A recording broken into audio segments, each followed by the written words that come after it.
How well do we really know the people we encounter in our daily lives on city streets? Behind a calm exterior, something sinister and threatening may be lurking. This story compels us to consider what secrets might be hidden in the mind of an ordinary person. Meeting someone in a crowded setting doesn't guarantee safety, and a careless choice of a new companion can lead to fatal consequences. Glasgow is Scotland's largest city. In 2015, a 24-year-old woman named Karen Buckley lived in this city. She was born in 1991 in a small suburb in Ireland. She spent her childhood there, surrounded by family. Karen was the fourth and youngest child in the family. She was also the only daughter. Besides Karen, the Buckley couple raised 3 sons, Brendan, Kieran, and Damien. Perhaps that's why the girl felt especially cared for and protected by all her relatives. Fear was unknown to her. Apparently, this formed Karen's tendency to be overly trusting. The girl's childhood was spent on the family farm, where the family led a traditional rural lifestyle. Her parents ran the farm, while their daughter harbored ambitions for life in a big city. Everyone who knew Karen well described her as an exceptionally cheerful and sociable person. These qualities helped her form a wide circle of friends. Additionally, it's worth noting that the protagonist of this story was remarkably persistent and determined.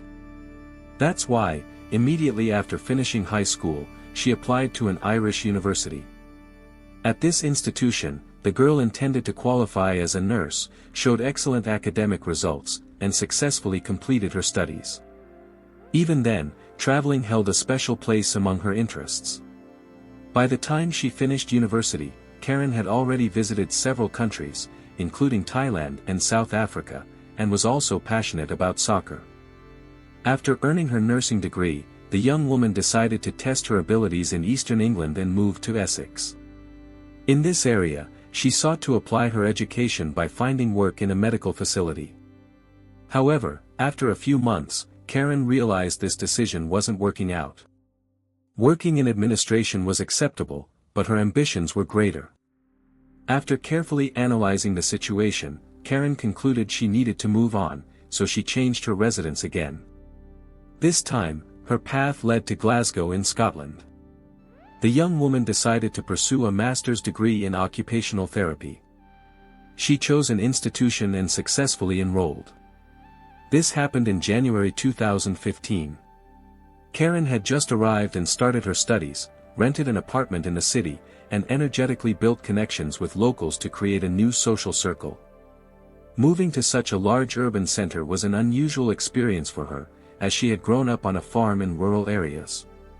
Previously, she had chosen smaller towns to live in, as adapting to city life took time. However, years of travel and relocation had taught her to adapt quickly. Alongside her studies, she needed to earn money to support herself. Karen quickly found work, and spent her free time meeting and socializing with new people. Soon, she had formed a close circle of friends.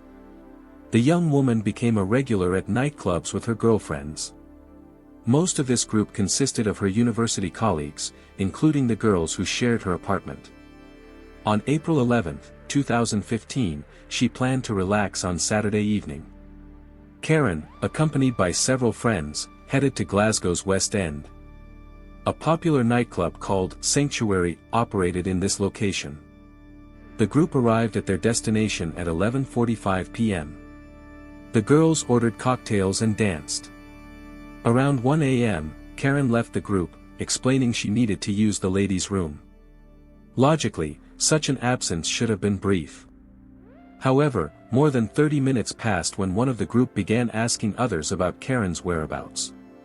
Only now did everyone realize how long she'd been gone. One of the girls also decided to use the restroom. Upon entering, she called out Karen's name several times but received no response. The girl didn't try checking individual stalls, simply assuming her friend had left.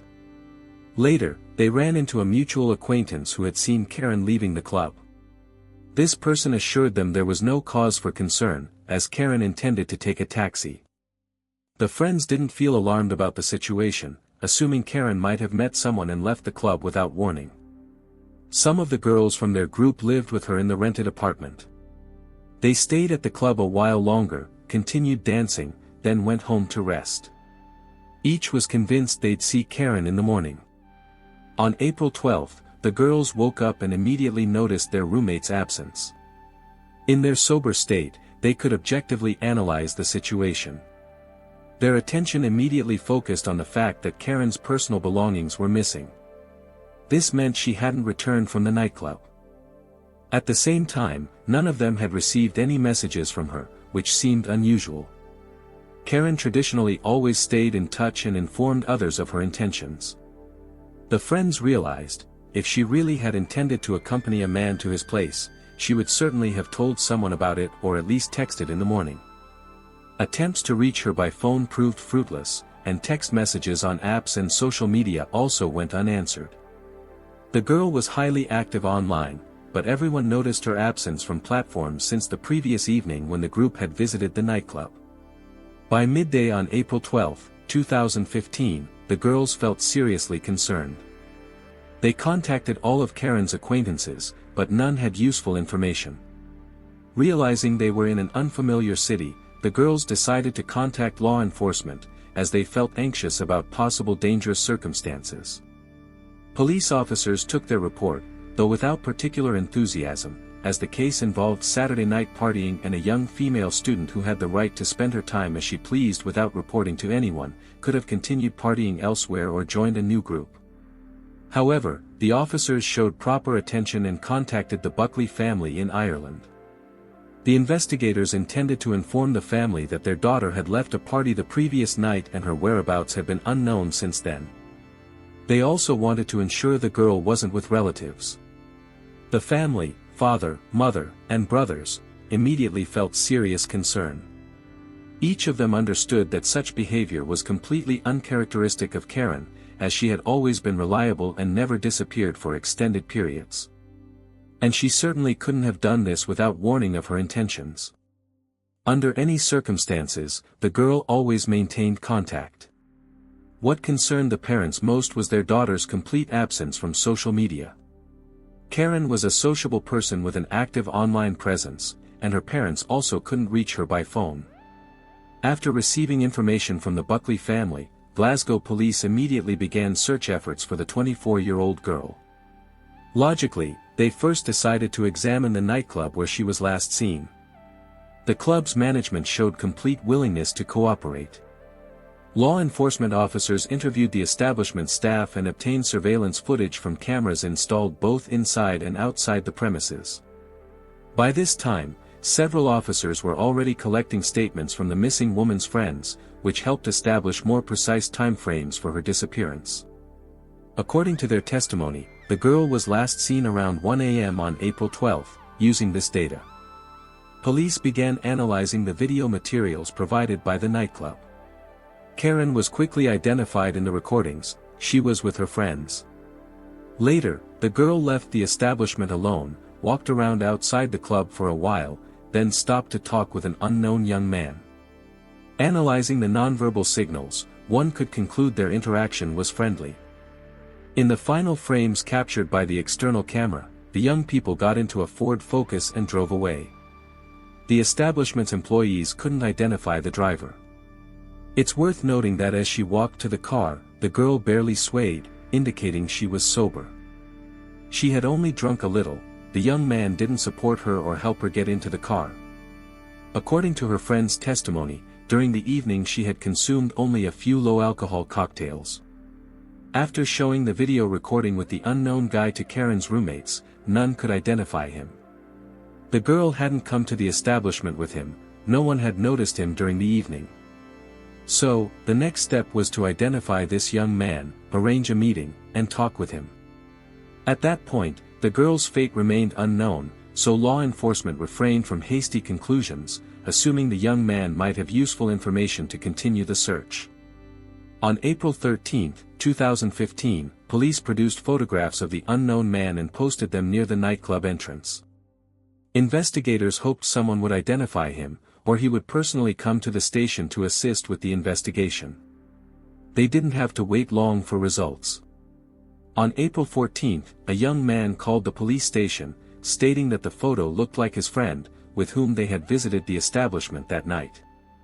The group of guys had arrived at the club around 11 p.m., several hours before Karen's disappearance. The friend turned out to be 21-year-old Alexander Pacteau. The informant even provided the young man's address. Alexander indeed owned a gray Ford Focus. That same day, investigators went to the given address to speak with the guy from the video recordings. However, no one responded to knocks at the door. Silence reigned inside, giving the impression of an empty apartment. 2 days had passed since the disappearance, and the situation had become critical. Time was of crucial importance, so the investigators contacted the property owner and obtained keys to the apartment. All these actions took about 30 minutes. When law enforcement returned and entered the apartment, it turned out Alexander was home but for unclear reasons hadn't opened the door. This became the first alarming moment. It turned out he had been in the apartment the entire time and deliberately ignored the police officers knocking. The second strange circumstance was what the guy said when law enforcement entered the apartment. He stated he was just about to go meet them to talk about the missing girl. This sounded suspicious, as they hadn't yet told him the reason for their visit. During a brief conversation with law enforcement representatives, Alexander Pacteau confirmed he was the one captured on surveillance footage. That night when the girl disappeared, he had met Karen at the club. There was mutual attraction between them. The girl showed interest in him. Later, he managed to convince her to come to his apartment. The young people left the nightclub, the girl got in his car, and they arrived at the guy's apartment. There, the casual acquaintances engaged in intimate relations by mutual consent, and around 4 a.m., the girl gathered her things and left. The guy insisted this was the last moment he saw her, and when Karen left, her condition was normal. Later, like everyone else, he couldn't contact her, but at the time this didn't concern him. The young man saw it as a brief adventure. When one of his friends informed him that police were looking for Karen, he felt concerned. Alexander insisted he had no idea about Karen's fate after she left his apartment. However, law enforcement was skeptical of this version, partly due to the condition of his residence. As soon as investigators entered, they were struck by the intense smell of household chemicals. It seemed Alexander had just finished thorough cleaning, possibly trying to cover something up. Law enforcement conducted an inspection of the premises and discovered increasingly unusual circumstances. In particular, there was a new mattress on the bed, but its dimensions didn't match the bed frame. It seemed it had been replaced recently, purchasing the first available model. This looked like a spontaneous purchase, possibly due to lack of funds for the proper size or absence of the needed option in stock. In the bedroom, a set of tools and tape were scattered on the floor. In certain areas of the apartment, there was a characteristic metallic smell of blood. However, Alexander prevented a detailed examination of the apartment to detect blood traces, so no additional evidence could be found. Despite existing suspicions, there were no formal grounds for charging Alexander Pacteau. They had no right to detain him, but the guy was already being considered as a witness with potential involvement in Karen's disappearance. That same day, April 14, the missing woman's relatives appeared on television with a public appeal, accompanied by police representatives. They asked the public to provide any information about Karen. By that time, more than 48 hours had passed since the disappearance. The case began to be considered as a potentially dangerous situation. Considering that Alexander Pacteau was the last to have contact with Karen, he was called to the police station for an in-depth conversation. He agreed. The guy demonstrated willingness to cooperate with law enforcement from the start, except for the episode of not wanting to let them into his apartment. He mainly stuck to his initial version, saying he had gone with friends to party at the club on April 11. They arrived at 11:20 p.m., and around 1 a.m. he met Karen right near the entrance. A romantic interaction developed between them. They went to his place and had intimate relations, after which the girl left the apartment around 4 a.m. While the conversation with the suspect continued, the station received a call from a new witness. It turned out that in one of Glasgow's parks, a woman's purse belonging to Karen had been found, with her mobile phone inside. This discovery contradicted the guy's claims, as the park wasn't on the route between his apartment and the girl's residence. It was located in the opposite direction. Because of this, Alexander continued to be viewed as the main figure in the investigation, as there were no alternative versions. Moreover, he remained the last person to have contact with Karen, and his behavior aroused suspicion. After the conversation at the station, it was decided to investigate the young man's background. Alexander Pacteau was born in 1994 into a wealthy family. His father had French roots. He was one of 4 children. The whole family lived in northern Glasgow. The guy's father owned a logistics company. The Pacteau couple with their children lived in a prestigious area of Scotland. The children attended an elite institution, and the family experienced no financial difficulties, at least until the father's business collapsed when the man went bankrupt, after which the couple divorced. From then on, the shared children remained with their mother, who moved to a more modest area. During this period, Alexander's idyllic life collapsed. His mother could no longer afford elite education and satisfy all his desires. He learned what financial difficulties were. Now the student was transferred to a regular educational institution, according to available data. At the state institution, Alexander demonstrated problematic behavior. He was characterized as a difficult teenager. He regularly created problems and initiated disputes, showed poor academic performance. He had practically no friends. Alexander left education at age 17. For a period, he even tried to start his own logistics business, following his father. But the plan failed. Eventually, he left his mother's home, moving between different residences in Glasgow. For a while, he lived with his father, but he kicked him out after a conflict with his new wife.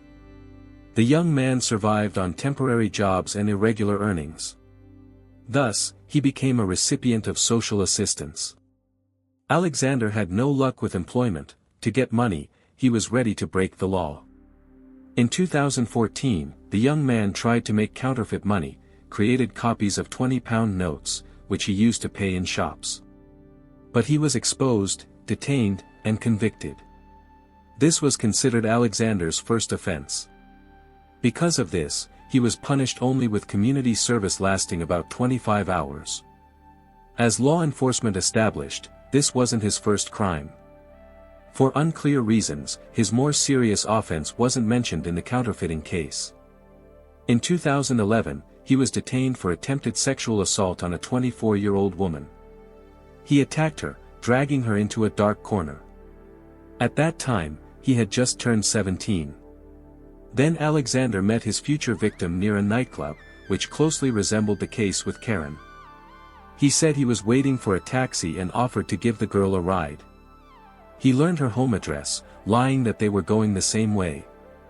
In reality, Alexander was just lulling her vigilance. Taking advantage of the opportunity, Alexander dragged her into a dark corner where he tried to commit assault. The woman was saved by 2 men who were on a balcony and accidentally heard her cries for help. In 2013, the minor offender was charged with attempted rape. But he avoided punishment. While awaiting trial, he was in a car accident, was in a coma for several weeks, and arrived at the hearing on crutches. This became one of the circumstances that made the jury sympathize with him. The guy was simply pitted. Additionally, during the trial, he claimed to have a non-traditional orientation. Therefore, he allegedly had no intention of assaulting a woman at all. Instead of excuses, he accused her of aggression. And despite this implausible version, the jury members took his side and delivered an acquittal verdict. Notably, during the investigation of Karen's disappearance, the woman who had been attacked by Alexander in 2011 noticed his photo and name in television news. After this, she decided to write a letter to Scotland's Justice Minister and reported that she recognized the name Alexander Pacteau in news reports. Now she wanted to remind them that he had attacked her and really tried to commit 4 years ago. Having received this information, law enforcement representatives began to treat him with increased suspicion. His vehicle was seized for forensic examination. After all, Alexander claimed that on the night of the disappearance, they had traveled together from the establishment to his apartment in his vehicle. Specially trained service dogs capable of detecting human blood were brought in for the investigation. And they found traces on the passenger seat, as well as in the car's trunk. A team of forensic experts went to the apartment where Alex lived. Here they found additional traces of human blood in the bedroom and bathroom. After analyzing all the traces found, it turned out they matched the genetic material of Karen Buckley herself. Contamination was found on his vehicle's tires. This indicated his presence in the park, although it wasn't on the route. After familiarizing the suspect with the discovered evidence, law enforcement again asked the previous questions regarding Karen's fate. Now Alexander modified his version and claimed that during their time in his apartment and intimate relations, the girl injured her head. She began bleeding, which contaminated his apartment. But nothing critical happened, and the girl left for home without problems. And when he learned about her disappearance, he panicked and decided to do a complete cleaning of the apartment. He burned the clothes and replaced the mattress to avoid claims. Of course, no one believed the guy anymore, as there were no grounds to initially hide all this. The young man was suspected of committing murder. However, to prove all this, it was necessary to find the body and determine what exactly happened in this apartment. It was established that the girl disappeared after 1 a.m. on April 12. They decided to track Alexander Pacteau. It turned out that during the day on April 12, he visited 3 different shopping centers. There he purchased a large barrel, numerous cleaning products, brushes, rags, a mask, gloves, a padlock, and also 6 liters of caustic soda. Law enforcement met with salespeople who must have seen Alexander in the store. And one of the employees even remembered how he consulted with him about choosing the most effective product for removing blood. The police officers were only convinced that at that moment, Karen was probably no longer alive. So now the criminal was looking for methods to disguise the evidence. After all this, investigators formally announced that Alexander Pacteau was the main suspect in the murder case. Later, a new witness appeared. A young man called the station and reported that Alexander Pacteau rented a small farm plot, which he used for storing pyrotechnics. According to him, the farm was called High Craigton. As soon as law enforcement learned about it, they immediately went there to inspect the so-called pyrotechnics warehouse. On April 15, 3 days after Karen's disappearance, police officers arrived at the location. First, they looked for a structure with a new padlock that Alexander had recently purchased. Finally, they opened the shed where the suspect's belongings were stored. They found a large plastic barrel here, covered with a sheet. Inside it was the body of 24-year-old Karen with signs of chemical burns and decomposition. According to the pathologist's conclusion, the girl had suffered 13 head injuries from a blunt instrument. As a result, her bones were broken. A subdural hemorrhage developed, which was fatal. Serious neck damage was also found, indicating strangulation. The body wasn't just placed in the barrel but was doused with caustic soda, which was supposed to dissolve human tissue. After discovering all this, Alexander Pacteau was arrested on suspicion of committing murder. Now the young man again modified his version. He admitted that Karen had indeed died in his apartment. But he characterized all this as an accident. According to the guy's claim, they arrived at his apartment at night for mutual intimacy. Karen accidentally injured her head and damaged her nose because of this. The girl became aggressive. She attacked Alexander, hit him several times in the face.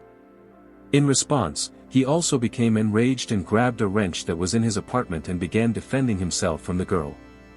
Alexander insisted he was only trying to prevent her from hurting him and was defending himself. In the heat of the fight, she suffered several severe injuries from which she died. When it was all over, he got scared and decided to hide the body. The best method seemed to be to douse it with a chemical solution for complete dissolution. Of course, this sounded implausible, as 13 blows to the head, which turned the skull into a shapeless substance, don't look like self-defense.